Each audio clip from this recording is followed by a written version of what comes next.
The famous girl in the red coat stands out. And that scene is obviously one of the most iconic moments from the film. Yeah.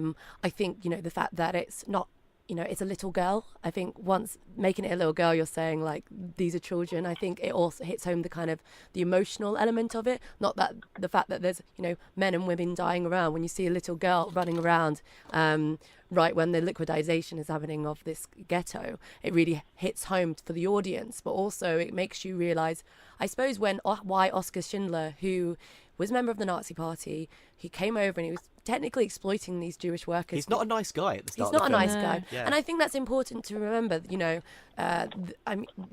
there isn't a perfect hero out here. It's kind of interesting to consider he's kind of like, like the kind of cowboy, the great American. He's not the great German, he's out there to make some money. So I suppose it's interesting because one of the reasons why some people found it went through a few hands when it was drafts to be made, because they didn't understand why Schindler would just switch.